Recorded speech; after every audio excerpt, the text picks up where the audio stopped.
엄청 자세하게 사연 보내주신 분 계신데, BMW를 몰고 계시는 분인데 차 관심 많은데 잘 모르겠어서 오일 관련해서 질문을 주신다고 해주셨는데요. LL17FE 플러스 0W30 엔진 오일을 사용하고 싶어 하시는 것 같아요. 그런데 이제 아무리 찾아봐도 이 오일이 없다. 그래서 이게 어떻게 사용하면 좋을지 질문을 주셨었거든요. 그래요. 자, 이거 답변 드릴게요.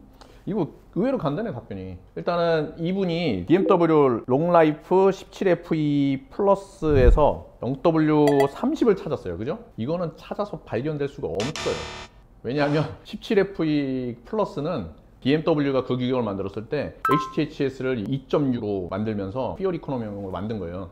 그래서 무조건 0W20밖에 없어요. 규격 자체가 그렇습니다. 절대 0W30 없습니다. 그래서 못 찾는 거 당연한 거예요. 나도 못 찾아. 요거 비슷한 게 또 하나 뭐가 있냐면 뭐 MB29.7 하나 있어요. 얘네도 퓨얼 이코노미용이라서 0W20밖에 없어요. 그러면 이분이 이제 본인이 운전 습관 때문에 가혹 조건도 하시고 하니까 높은 점도를 좀 타보고 싶으시다고 얘기하시는 거잖아요. 그럼 BMW 같은 경우에 보면 롱라이프로 이제 나가죠. 그래서 뭐 01, 04, 12FE도 있고, 그 다음 14, 17, 그 다음에 최근에 22까지 가잖아요. 이런 것들이 있는데 이분은 C 카테고리의 규격을 찾고 있어요. 그러면은 뭐로 가야 되냐? 그럼 12로 가야 돼. 12. 14는 AB 카테고리입니다.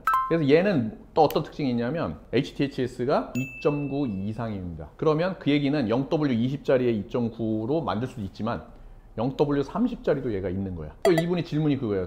자기는 차는 17FE를 추천을 했는데 12FE를 써도 되느냐. 내가 이제 그렇게 쓰지 말라고 하죠. 왜냐하면 최근 거를 추천하는 자동차에는 예전 거를 넣으면 뭔가 하나가 부족할 거 아니야. 퓨얼 이코노미가 부족하던, 첨가제가 부족하던. 그래서 되도록이면 이렇게는 쓰지 말으라고 하거든요. 근데 보니까 BMW LL12FE의 이 기반을 가지고 17FE 플러스를 만들었어요. 근데 여기에는 실질적으로 사실 여러 가지 봐야 되지만 제가 화학적으로 보니까 예전 거와 17FE와의 첨가제에 대한 구성이 똑같아. 첨가제 자체는 동일하게 가져가되 기후랑 점도지수 조절제로 인해서 점도만 떨어뜨린 거예요. 그래서 문제가 없다라는 거예요. 대신에 0W30이었잖아요. 그러니까 이걸 쓰게 되면 퓨얼 이코노미는 포기를 해야지. 무슨 말인지 알겠죠? 근데 이분은 내구성 때문에 자기는 퓨얼 이코노미 포기하겠다고 하셨으니까 BMW 롱라이프 12FE를 쓰셔도 됩니다. 0W30. 이게 답이에요. 그런데 만약에 이 경우가 아니라 다른 경우에 나 그러면 내가 뭐 최신 규격에 그 추천되는 데를 옛날 거 써도 됐다고 내가 설명을 방금 한 것처럼 느껴갖고 다른 데도 적용해서 그렇게 쓰면 안 되는 거죠. 화학 구조나 이런 걸 봐야 되는 거예요. 나는 BMW 거를 봤어요. 그러니까 써도 문제가 없다라고 얘기를 하는 겁니다.